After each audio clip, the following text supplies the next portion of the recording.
Bu qulib neli chuchvar ekan bu? Ha, oldim. Xitoyda shuncha yashaman, g'alati narsalar ko'rganman, bunaqasini endi ko'rishim lekin. Bu oddiy chuchvar mana. Bunisi.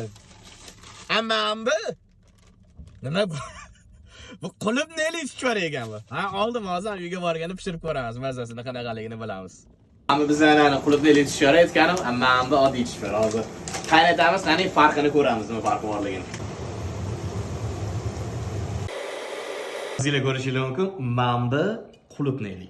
Lekin chuchvar bilan ko'rinishi bir xil. Usti xamir, ichidan chinki. Bu ham xuddi shu.